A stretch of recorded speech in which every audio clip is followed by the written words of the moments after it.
ಮಾನ್ಯ ಪ್ರಧಾನಮಂತ್ರಿಗಳು ವಿದೇಶದಲ್ಲಿ ಹೋಗಿ ಏನು ಎಚ್ಚರಿಕೆ ವಹಿಸಲಿಲ್ಲ ಅಂತ ಅಂದ್ರೆ ನಾವು ಬಡತನದ ದವಡೆಗೆ ತಲುಪಬೇಕಾಗುತ್ತೆ ಅಂತಕ್ಕಂಥ ಒಂದು ಸಂದೇಶ ವಿದೇಶದಲ್ಲಿ ಕೊಟ್ಟಿದ್ದಾರೆ. ಅದು ಬಹಳ ವಿಷಾದವಾದಂಥ ಸಂಗತಿ.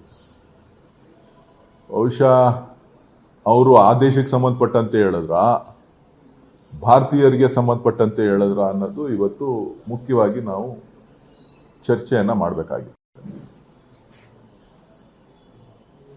ಇವತ್ತು ಈ ದೇಶ ಪ್ರಧಾನಮಂತ್ರಿಗಳು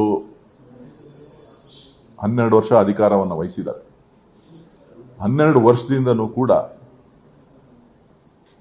ಹಿಂದಿನ ದರಗಳಿಗೆ ಹೋಲಿಕೆ ಮಾಡಿದಾಗ ಹೆಚ್ಚುವರಿಯಾಗಿ ಸುಮಾರು 45 ಲಕ್ಷ ಕೋಟಿ ಹಣವನ್ನ ಪೆಟ್ರೋಲ್ ಮತ್ತು ಡೀಸೆಲ್ ಇವರು ಪಡೆದಿದ್ದಾರೆ.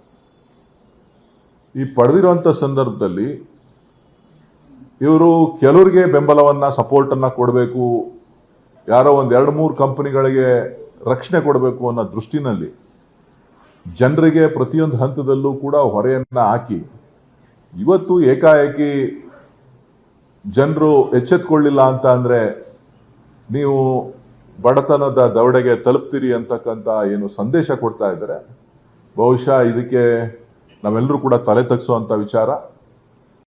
ಜನರ ಯಾಚನೆ ಮಾಡಬೇಕು ಪ್ರಧಾನಮಂತ್ರಿಗಳು, ಯಾವ ಅರ್ಥದಲ್ಲಿ ಹೇಳಿದ್ದಾರೆ ಅನ್ನೋದು ವೆರಿಫೈ ಮಾಡಬೇಕಾಗುತ್ತೆ. ಇವತ್ತು ದೇಶ ಸಮೃದ್ಧವಾಗಿದೆ, ಶಕ್ತಿಯುತವಾಗಿದೆ, ಇಡೀ ವಿಶ್ವದಲ್ಲೇ ಬಲಿಷ್ಠವಾಗಿದೆ. ಆರ್ಥಿಕ ವ್ಯವಸ್ಥೆ ಹಾಳಾಗಿದೆ ಅಂತ ಅಂದ್ರೆ ಅದಕ್ಕೆ ಕಾರಣನೂ ಕೂಡ ಪ್ರಧಾನಮಂತ್ರಿ. ಸೊ ಎಲ್ಲ ವಿಚಾರಗಳನ್ನ ಗಮನದಲ್ಲಿಟ್ಕೊಂಡು ಜನರಿಗೆ ಕೊಡಬೇಕು ಅಂತ ಹೇಳಿ ನಾನು ಒತ್ತಾಯವನ್ನ ಮಾಡ್ತೇನೆ.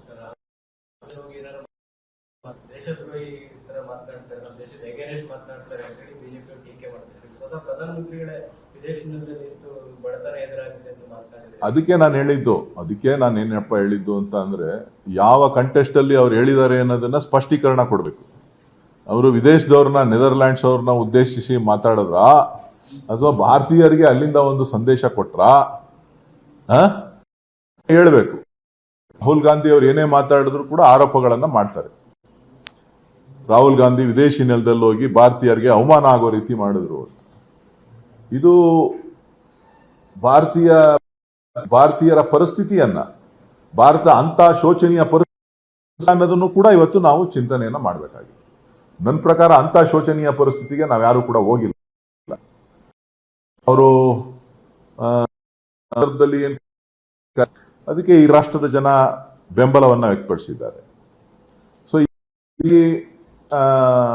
ಒಂದಷ್ಟು ಕಠಿಣ, ಒಂದಷ್ಟು ಶಿಸ್ತು ಪಾಲನೆಯಾಗಿರ್ತಕ್ಕಂಥದ್ದು ಪ್ರತಿಯೊಬ್ಬರ ಕರ್ತವ್ಯ. ಅದಕ್ಕೆ ಮನವಿ ಮಾಡಿ ಅವರು ಯುದ್ಧ ಪ್ರಾರಂಭ ಆದ ದಿನನೇ ಯಾವತ್ತು ಸಮಸ್ಯೆ ಅವತ್ತಿಂದನೇ ಎಚ್ಚರಿಕೆಯನ್ನ ವಹಿಸಬೇಕಾಗಿತ್ತು. ಅವತ್ತಿಂದ ಈಗ ಮಾಡ್ತಾ ಇರ್ತಕ್ಕಂಥದ್ದು ಅನುಮಾನ ಮಾಡ್ತಾ ಇದೆ. ಅವರ ಸ್ನೇಹಿತರಿಗೆ ನಷ್ಟ ಆಗುತ್ತೆ ಅಂತ ಹೇಳಿ ಅವರ ಕಂಪನಿಗಳಿಗೆ, ಹಿತೈಷಿ ಕಂಪನಿಗಳಿಗೆ ನಷ್ಟ ಭಾರತೀಯರ ಮೇಲೆ ಹೊರೆ ಆಗ್ತಾ ಇದ್ದಾರಾ ಅನ್ನೋದು ಕೂಡ ಇವತ್ತು ರಾಷ್ಟ್ರದ ನಾಗರಿಕರು ಚರ್ಚೆಯನ್ನ ಮಾಡಬೇಕು.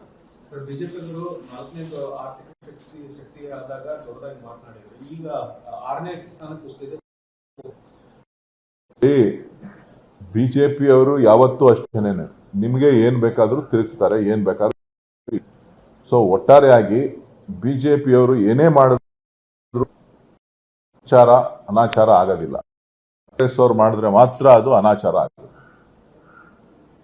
ಕಾಂಗ್ರೆಸ್ ಅವ್ರು ಏನೇ ಹೇಳಿಕೆ ಕೊಟ್ಲಿ, ಏನೇ ಮಾಡ್ಲಿ, ಕಾಂಗ್ರೆಸ್ ನಾಯಕರು ಏನೇ ಮಾಡಿದ್ರು ಕೂಡ ಅದು ತಪ್ಪು. ಭಾರತೀಯ ಜನತಾ ಪಕ್ಷದ ನಾಯಕರುಗಳು ಏನೇ ಅದು ಚಿನ್ನಕ್ಕಿನ್ನ ಪ್ಯೂರಿಟಿ ಜಾಸ್ತಿ.